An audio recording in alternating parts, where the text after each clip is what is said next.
Hello everyone, and welcome to a special Brickformula review of Starcraft 2 from Mega Bloks. And this is licensed by Blizzard Entertainment, and this is a BlizzCon exclusive limited edition set, and this is number 2251 of 3000. So as you can see, they didn't make that many. And down here it says for ages 8 and up, which is a good thing because I'm definitely past that. And here's another look at the box, and it's a pretty good box actually. It's pretty heavy, pretty sturdy too. Up here we have a handle, so this we can drag it all around BlizzCon. And over here we have the side where we see the Terran insignia. There's the back, which looks just like the front. There's the other side. There's the bottom. So, not bad. Alright, now to open this baby up. As you can see, there's no tape. Ooh, wow. And that says, full line revealed in spring 2013. Looks like I got plenty of time to think about this and save up. Hey honey, can you help me hold this up for a second? Because I like to save this box. Even though it'll probably just take up space and then get a lot of dust, and then I'll probably throw it out in a few years, but I still like it. So let's take a closer look. Down here we can see that this thing has 1,738 pieces, ages 8 and up again, set number 91400, and this is the Battlecruiser. And if you guys want to read that, just press pause because I'm not going to read it to you, and if you can't read it, just have someone else read it for you. And that's a really nice picture. And there's the inside. There's nothing on that side, and that just says BlizzConMegaBloks.com. And over here we have the instruction book. Let's take a look. Wow. There's the parts list, and only Mega Bloks has the part numbers where it looks like serial numbers. Alright, there's the next page. And in case you do throw out the box, you can still read what it says about that Battlecruiser over here. If you throw both out, you're out of luck. Here are the instructions, which looks just like the ones for the Mega Bloks Halo sets. And let me see here. Yep, they got the color-coded studs and everything. And it looks like you build the main body first, and then the sides. What else is here? Oh, it looks simple enough, and it makes perfect sense to me. And then you get to the end, and there's the final product. Wow, I can't wait to build this baby. So let's take a look at the inside now. We just lift this up, and we have a lot of parts in here.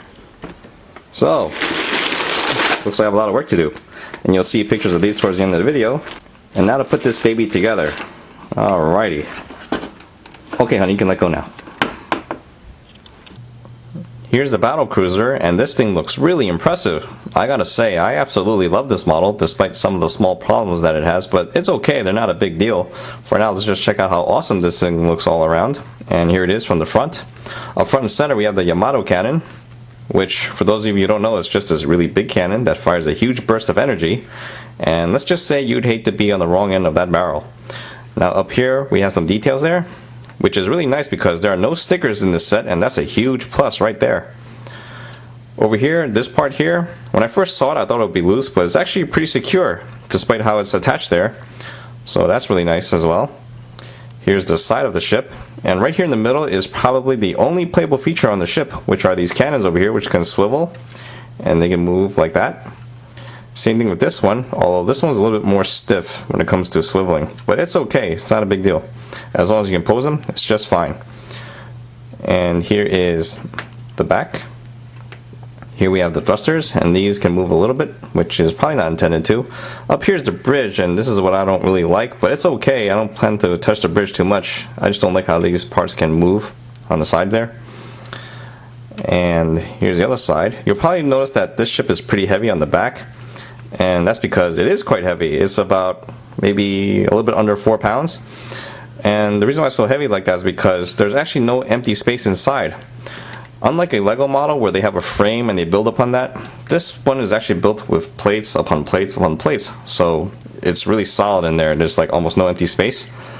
And while that's a pretty okay way to build, the only drawback to that is that when you build this part right here, the sides here will actually be a little bit curved like that, although it's not that noticeable once you attach it to the ship. And here is the top of the ship. It's better to hold it from here with the stand, this way you don't damage the center over there. And there it is, another view of the bridge, pretty nice. Now here's what's a little bit inaccurate about this ship. This whole section here is supposed to be hollow. It's supposed to have this red energy beam over here running throughout, and this thing's supposed to be hollow as well. Also, if you notice when you play the game, the Battlecruiser actually starts out with this thing closed. Only after you upgrade it to the Yamato cannon, then it opens up like that. I guess it would have been nicer if they just made this open and close, but it's okay. It still looks pretty cool. Here's the bottom of the ship, and the best way to do that is to take this off the stand, which comes off pretty easily. But I do recommend it that if you want to play with this thing, you should hold it right there, and that's it, and maybe from the front. You could hold it in the middle, but you do have a high chance of knocking these parts out, and they're real pain to put back. Anyway, here it is. There we go. There's the bottom for you. See how it's a little hollow in there? I don't like that either, but it's alright. This thing is going to stay upright most of the time. And you'll probably notice that over here, I don't like the way that's attached, because it's not attached, it's just held there. And there we go. Let's take a look at the stand real quick while we're here. The stand is very simple in design. There's the bottom, and as you can see, it's not going to attach to anything anytime soon, but on a flat surface, it's just right. And there's the plate where it says limited edition Battlecruiser BlizzCon exclusive. Definitely got to go next year, because it looks like they'll have another one, although I'm just speculating, don't quote me on that. And there it is. Now on to my thoughts.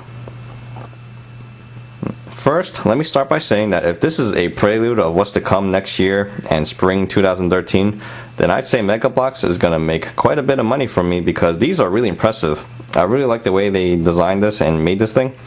It's pretty well put together. Now, if you want to get your hands on one, the only way to get it now is through eBay or Amazon, but eBay is probably better. And if you can get it for 170 around there, then that would be about right, because these were selling for 130 at the convention, and the cheapest way to have access to get them is through the virtual ticket, which is 40 bucks, and that's like 170 right there, plus shipping, plus tax. You get the idea. And when it comes to the drawbacks of this set, well, the quality is definitely different from Lego bricks, but not in a bad way. These are actually more scratch resistant, but when you put them together, it's not as build friendly as Lego bricks are. In fact, it's actually more of a pain to take these apart. So, just want to point that out. But it's not a problem for me, because this is going to be a permanent resident on my desk. And if you want to get a special case for this thing, well, I'll have you know that the length from the head to the tail is 14 inches. The width is 13 inches, and the height is a little bit under 9 inches. So those are the measurements if you want to get a special plexiglass or just a regular glass case for this thing. And finally, I have this mixed feeling about the parts that were left over. That's how much parts were left over from this set. If this was a Lego set, I would be freaking out a little bit, because that means I missed something and I have to go back to see what's missing or whatever. But in a way, I'm getting extra parts. That's not a bad thing, really. If I just want to make one final note, is that I noticed that on the forums, both at Blizzard and everywhere else, is that there's a lot of hate going on with Mega Bloks. You know, they say it's cheap and whatever. Well, the way I see it, this is your chance to get yourself a model of the Battlecruiser, and if you're a Starcraft fan, you know that there's going to be a lot of neat stuff later on. They have the Goliath, the Viking, the Siege Tank, the Protoss Carrier, the Zerg Ultralisk. I mean, the list goes on, and I think that you should at least get yourself one of them, just to really, you know, see it and have a feel for it, and hopefully it'll change your mind, because these are really impressive. And with that said, I'll definitely be doing a review on these once they come out, because these are really, really cool, and I think you'll like it too in the end. And that's it. That sums up my review. I hope you guys enjoyed the show, and I'll see you guys next time. Thank you for watching.